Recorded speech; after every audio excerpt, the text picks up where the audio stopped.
one of the biggest things that I like to talk about is religion. Because when people come to me and talk to me about religion, they're typically speaking about, they're usually referencing scriptures and or writings that have been interpolated. And interpolated is not interpreted. Yeah, that's right. Not interpreted. Oh my gosh. What are my words? Interpreted. It's interpolated. And interpolations are taking original texts, the first ones, the origins, and then adding things to it to make it look like this thing is, because this one thing is true. And so then they anchor that as the true thing. And then what they do is that they create text around it as interpolations, meaning they are not even a part of the original text. They're just added as embellishments to the thing that was original. And what we have in the Bible is actually it is exactly that. The Bible, the original text was actually written in Babylon, and it is believed that it was written because the Israelites were in exile, is the story, in Babylon. Well, the Bible being written in Babylon was actually written by Babylonian scholars with the specific intent to educate this misguided Israeli nation, to inform them of the truth of their psychopathic Elohim named Yahweh. And just to let them know, you guys are following a psychopath. In the original text, which was not interpolated, the original text was interpreted by a gentleman who actually got hired by the Catholic Church to reinterpret the Bible because of how good he was at finding the errors that had been in the official Catholic translations for hundreds of years. He brought these errors to light and was hired by the Catholic Church to correct them. That's how good he was. Still is, still alive. He has health conditions now. He's quite elderly. His name is Mauro Biglano. Mauro, doesn't even speak English. Biglino.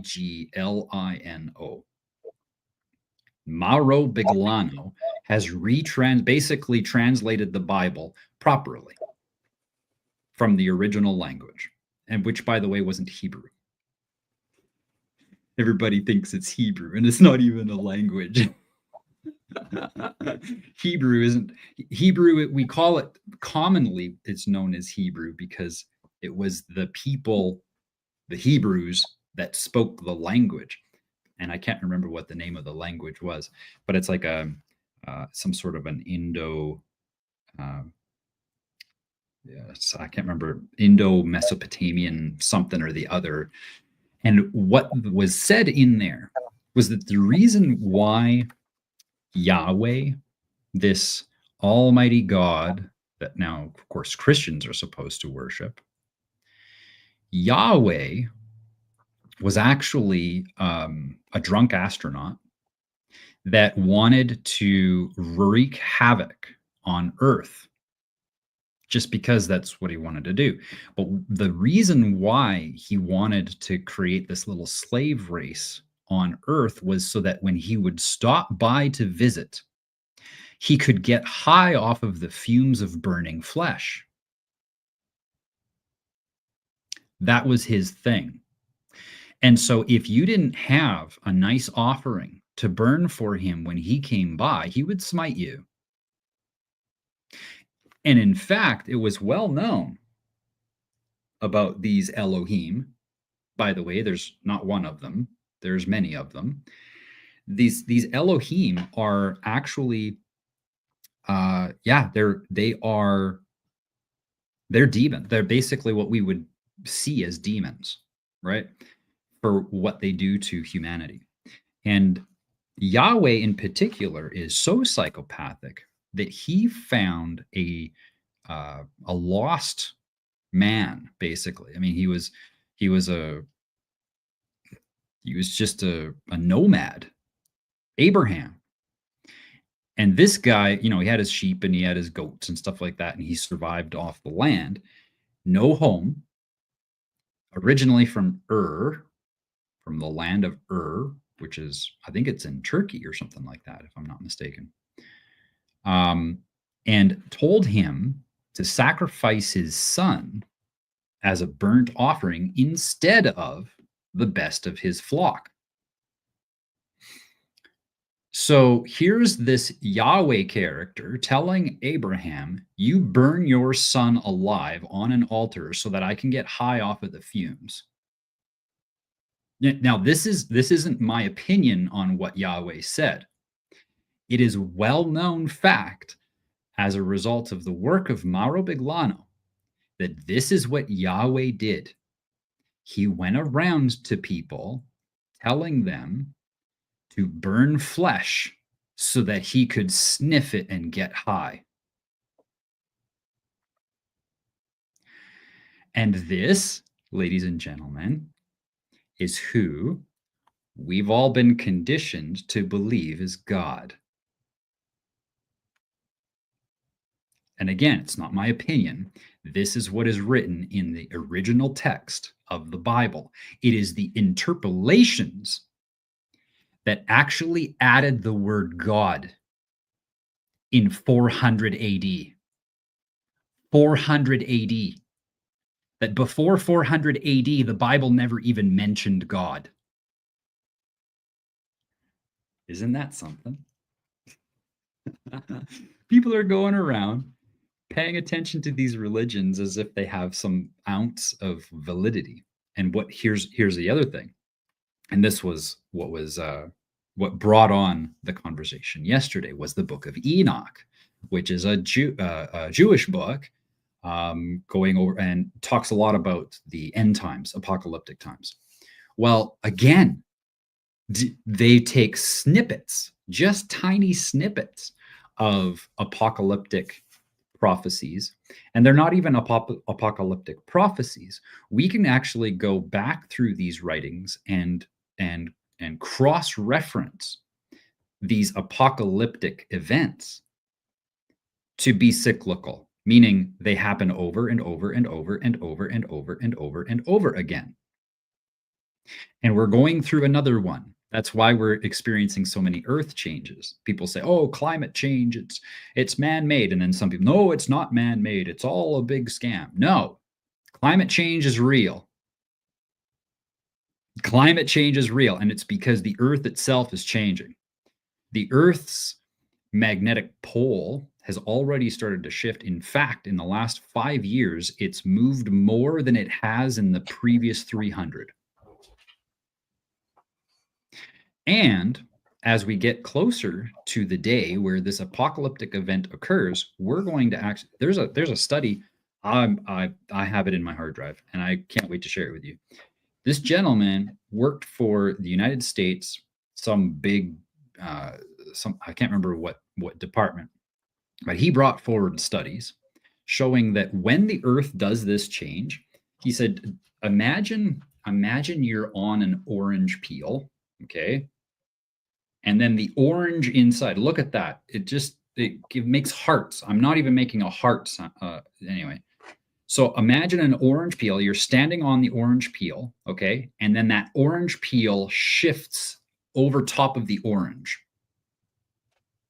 Okay, that's what's happening to Earth. And the book of Enoch has got the interpolations in there to talk about how it is that it's Yahweh that's going to keep us safe.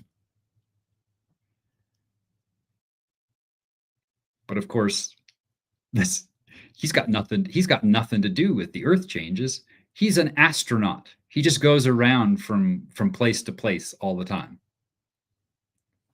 And it was, I think it was shortly before Christ's birth, there was a time where there was and eyewitnesses gave report that there was a rushing sound like wind going through the temple, and voices like of Elohim saying, "Let's get the heck out of here. This place is done. We can't work here anymore."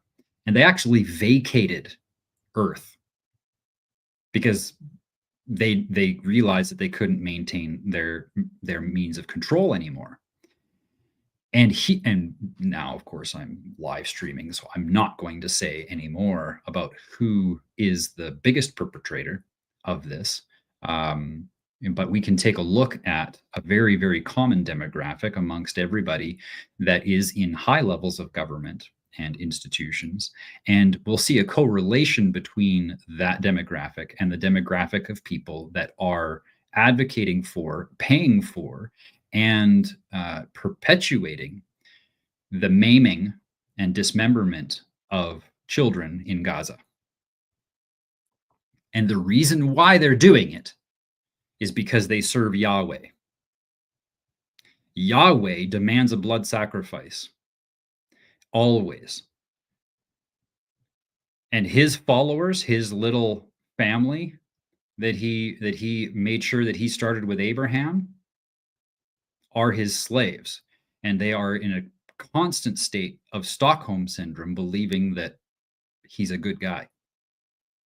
When in fact, I'm actually looking at, as my health improves, I'm actually looking at training in martial arts to be able to combat Elohim, because we are likely going to be facing physical combat with them before the end of times. And Sign me up. again, it's because we are getting close to a reset. There's a cataclysmic event coming, and that reset is going to push everything back to how it was probably 25, 30,000 years ago. We're going to have no tech, and we're going to be happy. It's going to be awesome. And between now and then, I believe our role is actually to build libraries. We need people to know about this going forward. In the same way that's what happened last time. It was the scholars that were maintaining the scrolls and making sure that the libraries were kept safe. And I think like blockchain is only going to go so far, because when this event occurs, we're going to be seeing like the cataclysmic events that we hear in these writings. You can find the commonalities between them and find and discover just how much of a change Earth is going to be going through. In fact, we are likely going to have a vapor canopy that is so dense that we will not see the sun.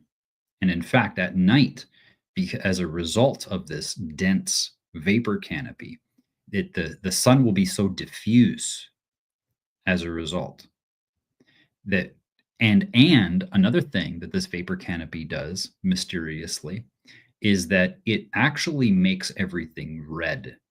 Everything, as in red light therapy red. That's why red light therapy is so effective. It's actually because that's what the sun used to be red. And the light that we received on Earth was red. And that's what actually gave us long lives. We hear these stories about people who lived to be 900 some years old. Yeah, well, in a vapor canopy environment where the light is red, you become a mature adult at the age of 3. Everything after that point, as time goes on, as the millennia go on beyond that, we end up, I'm going way off the rails here. We actually start to degrade that red, and that's what shortens our lives. So one of the reasons why our life expectancy isn't 900 years old right now is because the sun's not red. And in those apocalyptic writings, we are always hearing about how the sun turns red, and it's literally in one day. And the reason why is because we go through this massive shift. Everything changes. The sun changes. The earth changes. Um, and we are in a completely new world, starting over. That's why it's called a reset. The Great Reset is just their fancy way, the terminology, just their fancy way to keep people distracted from what's actually going on. And I believe that over in 2025, I believe that humanity is going to be, they're going to be receiving a big aha moment. And that aha moment is going to reveal to a lot of people who we are and what we're here for and what our role is as humanity. And not very many people are going to take that call. But yeah, that's why I started Next Gen Merchants. It's because when it comes to leadership, economically, it is the kings of it is the people who are there providing those services, providing the products and services that actually assist people in their lives, that are the kings, in the sense that they are honored and respected. When we go out throughout history, kings were given their kingdom by the people in honor of the fact that they knew how to accumulate wealth and everybody else didn't. That's why they were given crowns, because they were honored as having that capacity. Well, that capacity is something that all men have, but it's simply not very well known because of how much society has been programmed into certain paradigms, like, you have to be worthy of it, right? Or God has to look down upon you with more favor. Like garbage nonsense. Oh, you need a better education and then you'll be able to, make money. All of this is being shed, and it's opening, it's giving access to a whole new set of paradigms and lessons that we can apply to create a new future for ourselves. And it is the merchants. And here we come back to the small guy. I'm actually finding out lots about Jesus, and Jesus had nothing to do with Yahweh. Nothing. He was not the Son of God.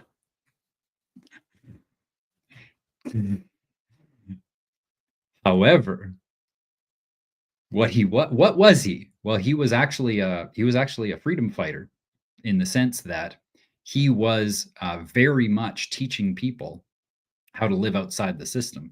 When you start looking at some of the teachings that he gave, and every once in a while you'll hear me say something like, well, you've heard it said, give to Caesar what's Caesar's and give to God what's God's.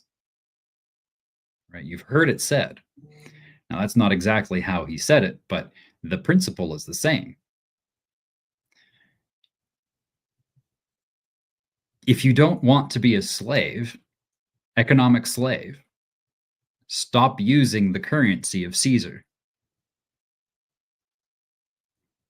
Because he brought the coin out, turned it over. Whose face is on the back of it? Well, it's Caesar's. Okay, well, give to Caesar what's Caesar's. I got to pay my taxes in Canada. Yeah. When you make money in Canada, you got to pay taxes. You're absolutely right. I can show you how you can give to God what's God's, and you don't have to pay your taxes, because you don't have to use that currency. You can use it, but you don't have to make it in Canada. So what Jesus taught was how to get out of the system. And that's what he taught. And he was teaching it at a time where that Elohim death cult was encroaching. People say it was the Romans. No, it wasn't, because by that time, Rome had already been infiltrated, no differently than how Canada has been infiltrated by the Elohim death cult. And this death cult was encroaching upon that area known as Palestine. And Jesus was there, which, by the way, it's believed that he traveled from England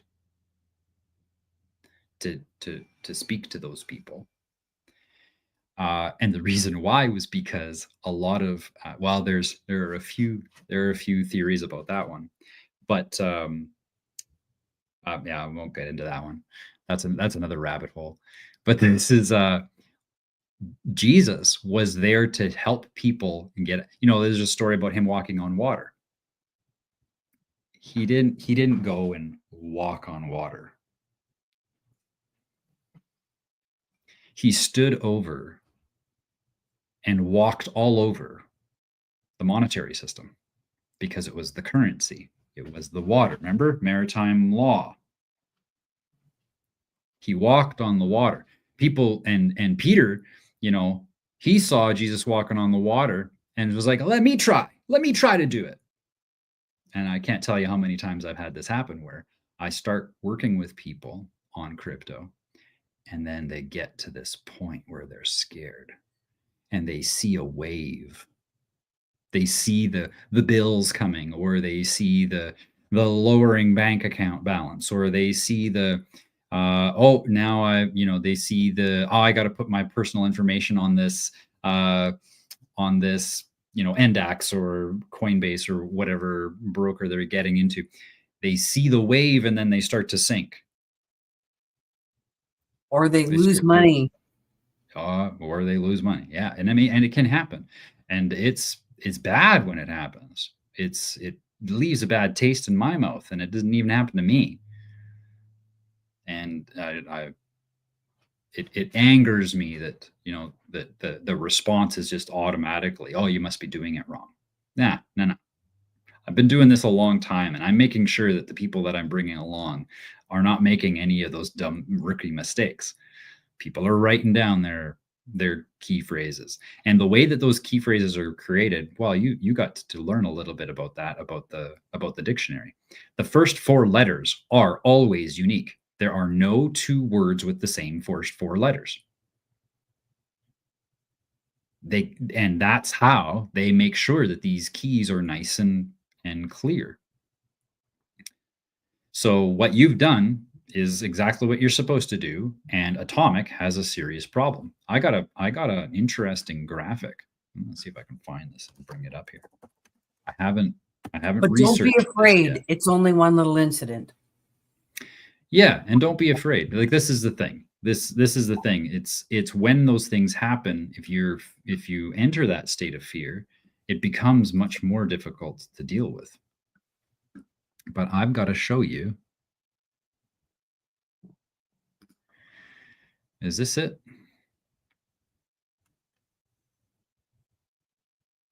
Yeah. So there is I don't know if anybody knows what pfSense is. It's something new to me, sort of.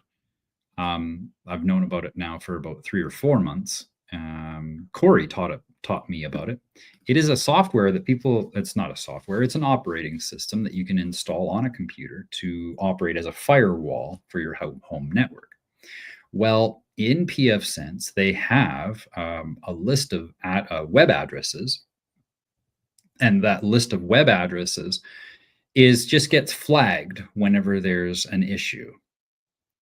Well, the Atomic domain is on a list for being a scam. And I just got this graphic a couple days ago. I'll show you. Now, this is not proof that it's a scam. It's simply saying, hey, this domain got flagged by our security and is now being added to the list of blocked domains for safety within our database. So if you want to protect yourself, we recommend that you add this to your list or your firewall so that you block content from this potential risk. It's kind of a hard one to see if I can't. Maybe just do this, and I'll throw it in that Telegram channel instead, because I can't really share. It's really, really tiny. It's not going to show up properly on here. I'm going to throw it in the Telegram though.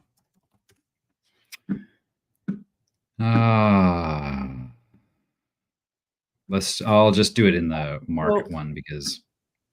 So Paul, those links that you sent Jennifer for the, what are they called? External wallets or what are the hardware wallets. Yes. I would like those too. All right, let's get that taken care of right now. So Ledger is one of them. You can go to ledger.com and there's Trezor.io. I'm going to throw this up here. How do I, oh, yeah, I can't do my normal screen sharing because of my,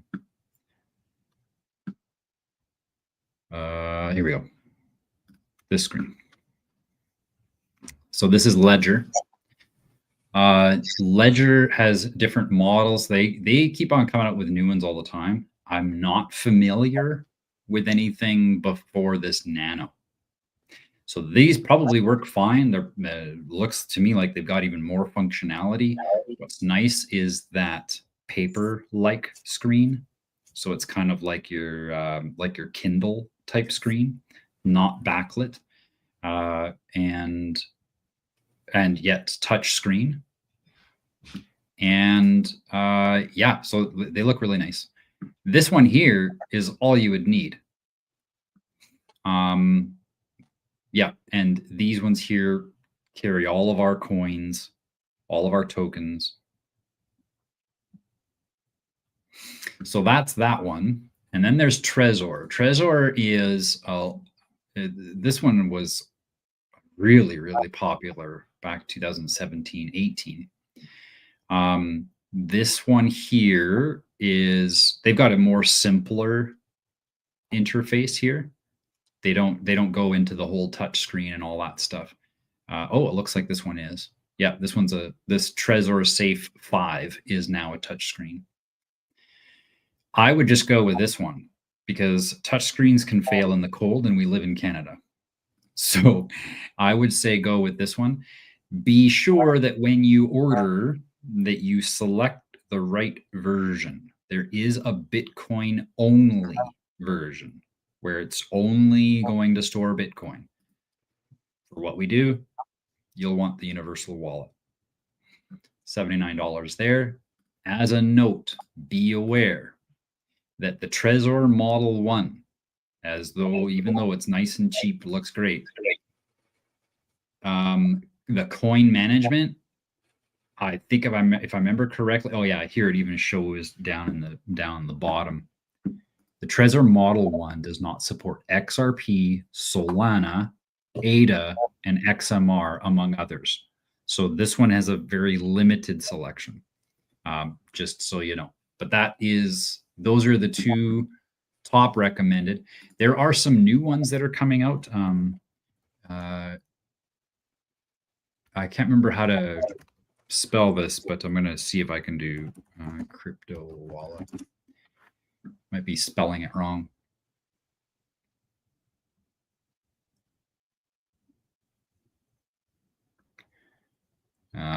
Yeah, no, that's not it. Let's go cold storage crypto wallet.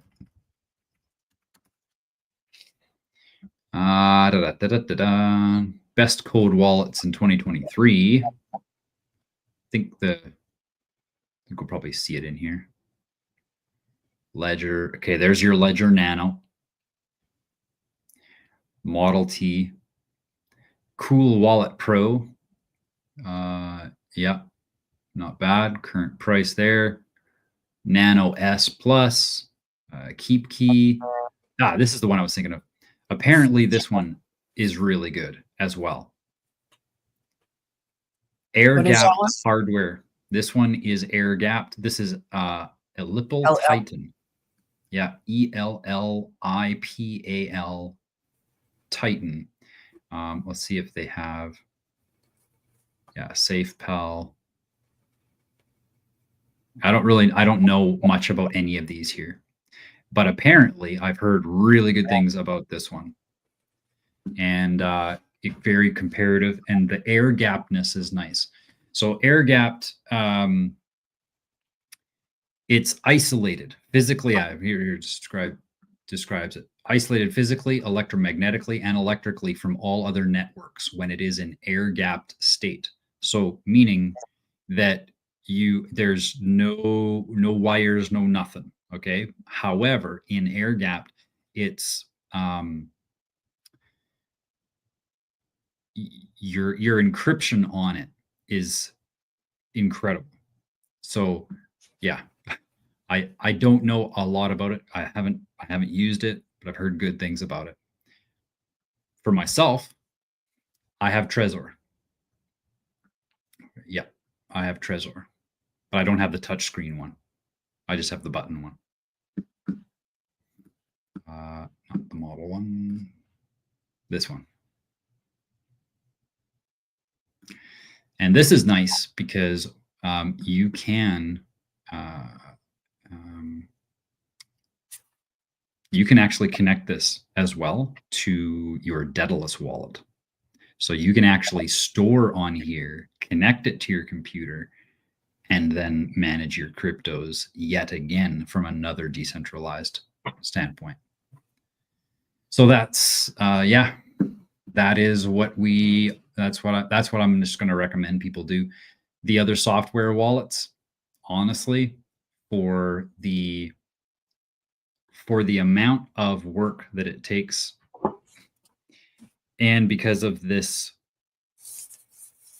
obvious possibility of failure with the software wallet, like the situation that you're facing here, Audrey, with yours, yeah,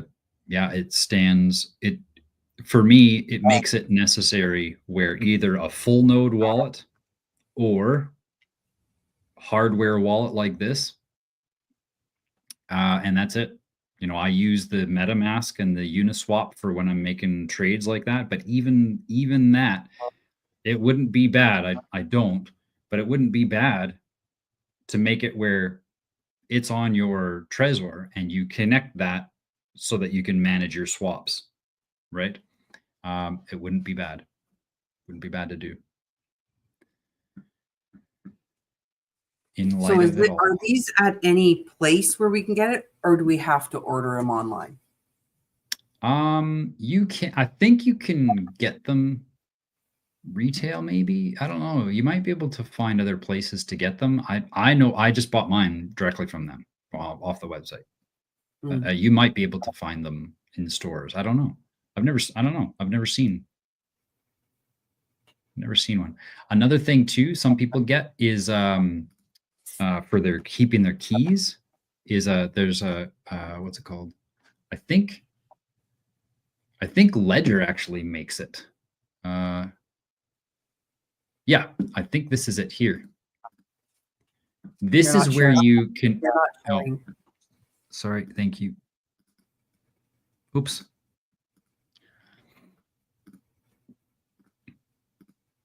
This here is a solid steel case to protect your 24-word recovery phrase. So you can see the lettering here. You can actually adjust these to be your key phrase. And it's metal. And so then that becomes where you keep your keys. Even if it gets wet, submersed, you can go through a fire. Some people go that length. Me, I like having, I have my keys in multiple locations, but in a decentralized fashion. So one of my favorite ways to do it is I pick a page, or I've got a Bible and I actually pick a Bible verse that I know. And that Bible verse that I know I have associated with the wallet, so that I know where that wallet key is. Nobody else does. Does that make sense?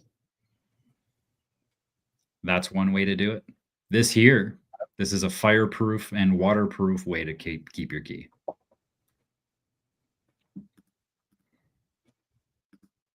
So I'm not understanding that key right there. Like, I mean, you have to etch it in.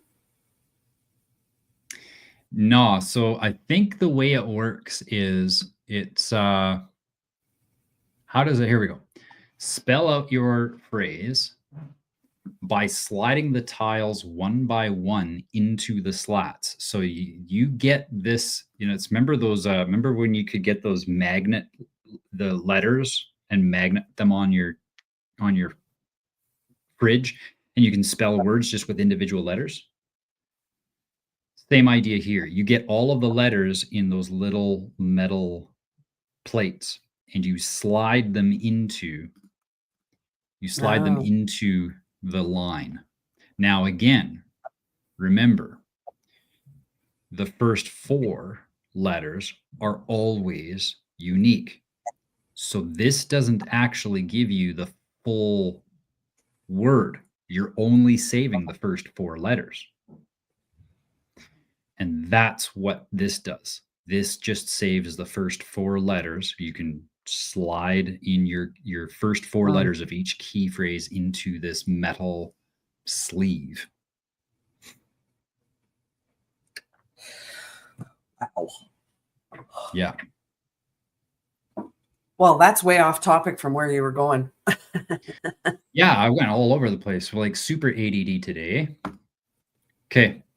Let's actually do a little bit here, because there is some movement here that we can talk about. Gold, silver, pretty much the same deal. Dow Jones, pretty much the same deal, found support. Cryptos are up 4 days now. 4 days of bullish movement on cryptos. Bitcoin, similarly, would like to see us break past this resistance at 100,000 again. I think that if we do that, we'll likely blast up to that 120 level fairly easily. Ethereum, still waiting for this thing. Like, still don't have a confirmation of a breakout above this 4,090-ish.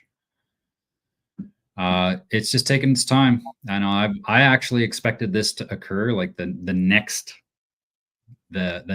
run to start before the end of the new year. I would have expected it to happen between Christmas and New Year's, but they might just, well, it's not happening the way I thought. Market's always right, though. Cardano, I'm finding, is really good at giving us an indication of what the barometer is doing, because, and the reason I say that is because it is one of the stronger altcoins that isn't just going into gaming and memeing and AI. I want to say, because Cardano really is creating an operating system for financial transactions, this one here, I actually find to be one of the greater barometers. That Bitcoin, sure, Bitcoin as well. But for the altcoins, Cardano is kind of like that. What is it doing? And then that shows us what the others are doing. Solana, Injective. All 3 of these found support after creating that new high after the election, around the beginning of December, retraced, finding support just before Christmas. All of them. Solana, Injective, Polygon. 3, not so much, because that's a layer 2. Woo, though, you can see very similar pattern. Fetch, similar pattern. Destra, a little bit different, more of a rebound after that support. 0 by 0. It's just fascinating. And so right now I'm really watching Cardano prices. When we see Cardano getting back up into that $1.80 range, you watch out. That's not going to last. That's going to go to it's going to go to $2 Canadian. $2 really fast. US right now, $1.06. All 2024 high is $1.33, $1.32. And so I'm really watching this because it's giving me a nice clean indication of what the others are also up to. Hi Oz. Yeah. Anyone? You were thinking about you had asked me about some more to buy, and I threw in anyone. Did you get some of that? No. Where No. am I? Okay. No, I did not. Okay. But I still have some that I can use. I just haven't got that one yet. Okay. Yeah. It's been kind of a crazy little time here. Yeah. Oh yeah, for sure, especially with that disruption. Beam. PAL. Yeah, PAL got a new high in yesterday. This new high here is really encouraging. FAR. Still, hell, I love it. Just love it.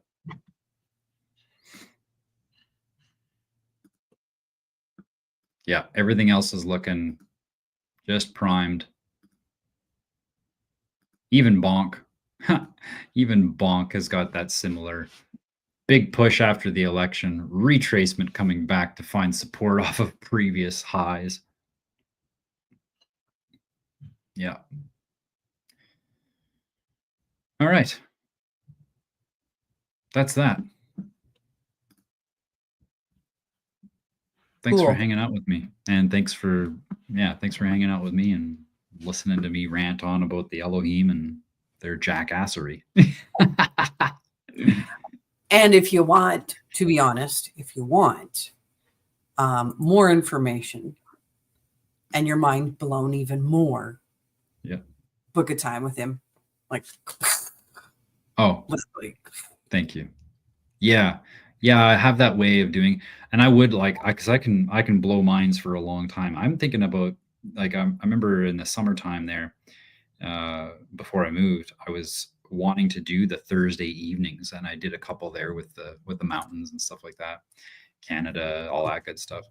I'm thinking I'm going to continue that again. I'm going to start that back up again because I can blow minds for days, and if I do something once a week, that'd be fun. Just be fun to do that. A hangout mind blower session. I'd hang out. Yeah. Cool. Awesome. Gonna have breakfast. I'll be back by 9. We can get to work on the market stuff. Thank you. All right. See you there. Awesome. You bet.